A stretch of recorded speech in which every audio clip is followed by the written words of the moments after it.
Шәкен Күмісбайұлы, Көне күмбездің сыры. Хикаяттар мен әңгімелер. Екі жаза жоқ, қарақ. Әшейінде бір-бірімен ресми сөйлесіп, sıраша қойыспайтын Ояз бен Тілмәштің арасына ши жүгірткен Андреевский еді. Сархан хуторына сырттан келген 5-6 адам бірден байқалады. Арғы беті Жаңа Парковка, оңтүстігі Покатиловка, Черкасск мекендерінің тұрғындары дені орыс казактар. Тек бірен-саран татар ноғай көпестері ғана базар маңын төңіректейді. Жатақтар хутор шетін қоныс тепкен.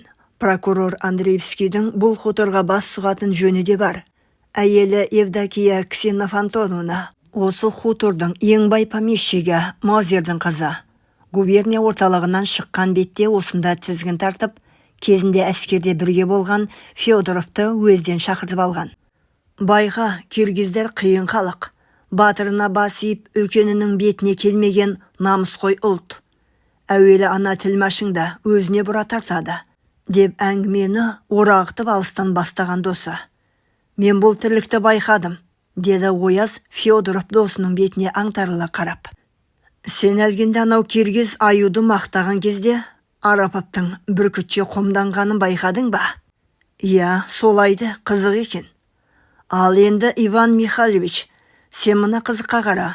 Сенбеуіңе де болады. Арапов сенің үстіңнен патша ағзамға арыз түсіріпті.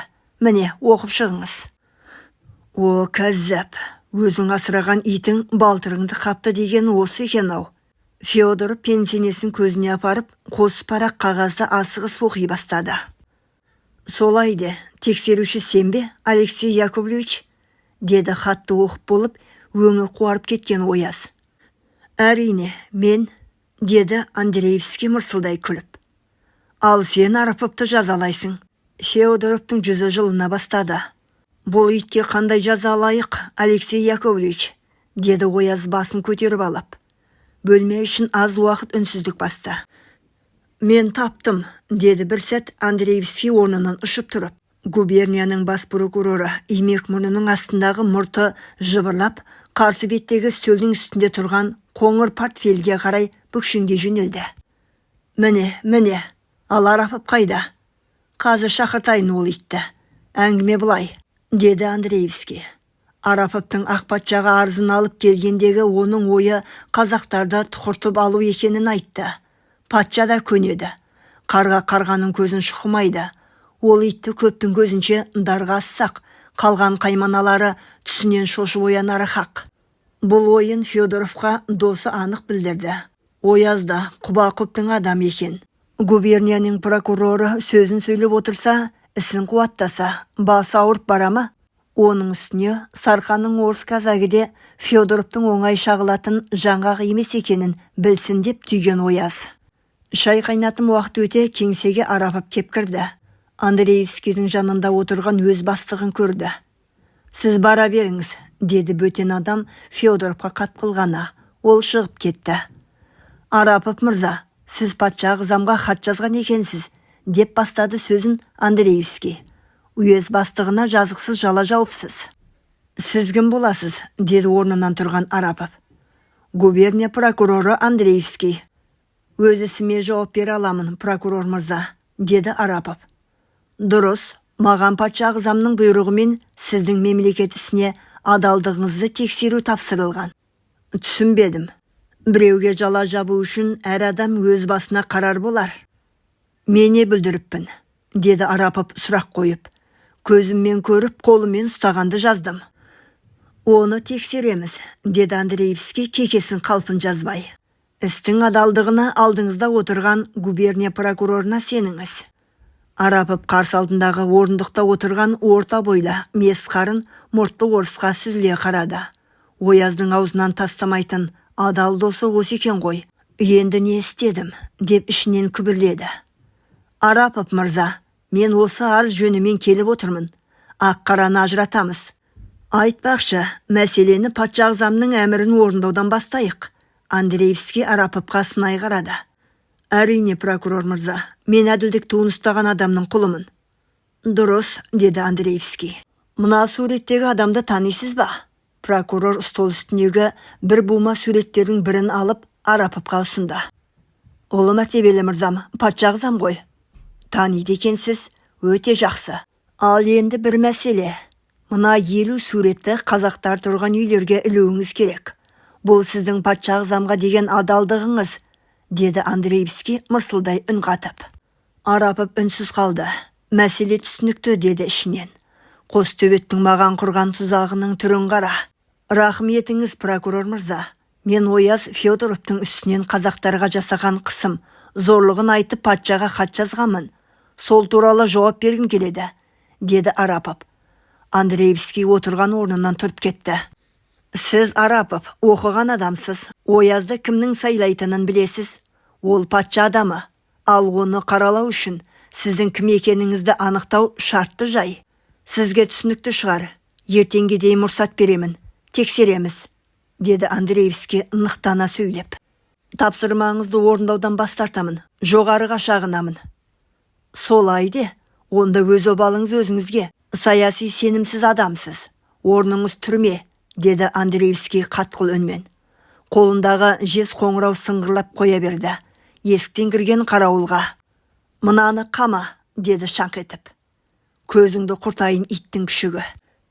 Сөз сүйектен таяқ еттен өтеді дегеннің еш қатесі жоқ. Адасқанның алды жөн, арты соқпақ. Намыстан жаралған пенде емес пе? Жайма шуақ күніне қауіп бұлтын төндіргенде өзі. Шыдап бақты. Ояз боп сайланғанда Федоров қарақылды қақжарған. Адал, әділет тізгінін ұстаған жан көрінген. Бірақ жердің жыртығын жамағанның дәл өзі екен.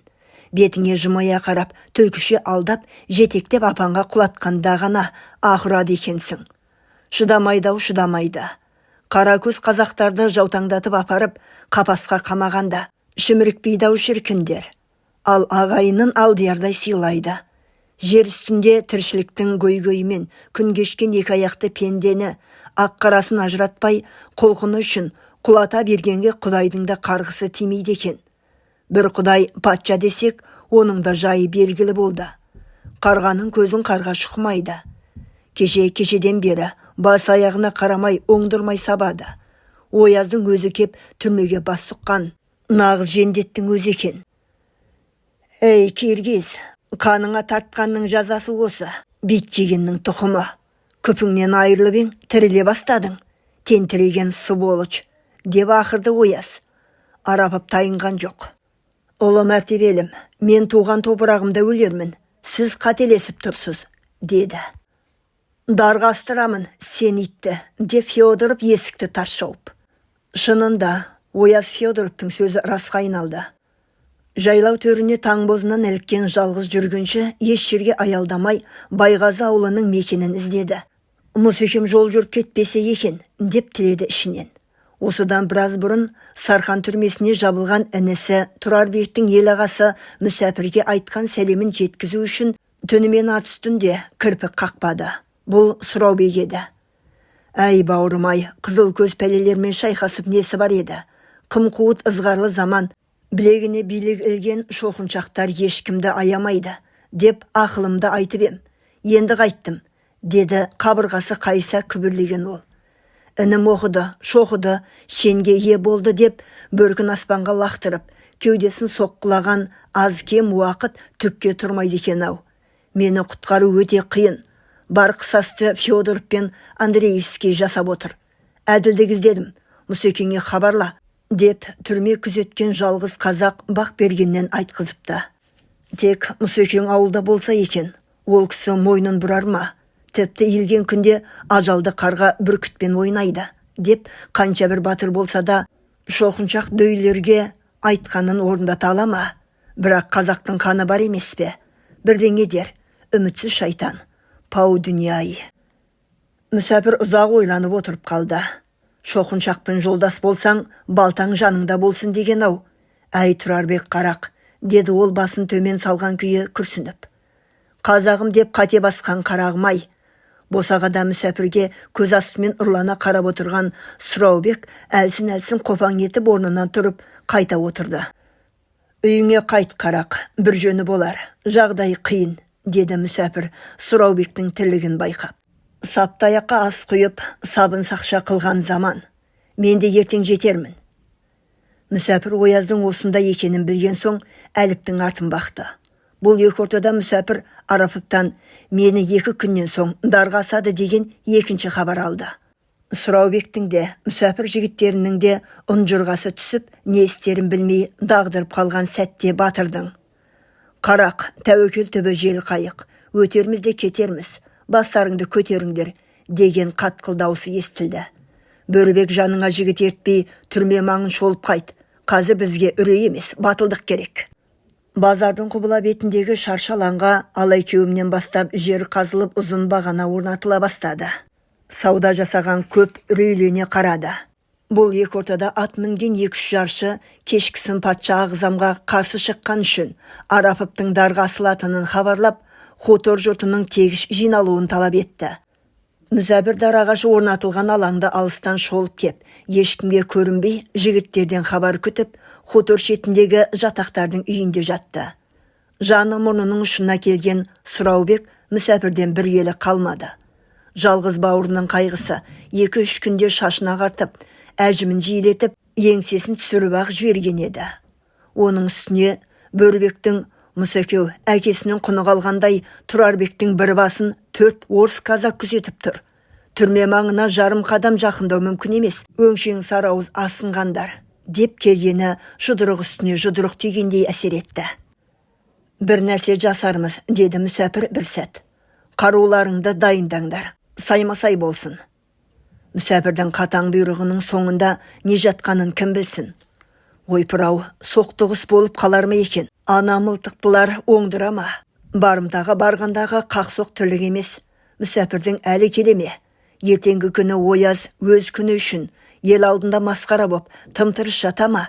Тоқпағы мықты болса, киіз қазық жерге кіредінің кері боп сойқан созылып кетеме? Сұраубек осы ойдың жетегінде кеткенде мүсәпірге қарай берді. Бірдеңе дейін десе, «Әй, өртерің бар, енді артыңды қыс» десе не демек? Мүсәпірдің жүзінен ештеңе аңғарылар емес. Тек байқағаны мүйіс шақшасын саптама етіктің өкшесіне тықылдатып, Насыбайды жиі ата береді. Мұндайда уақыт өтеме, шаршаған аттай ілбіп тұрып алды.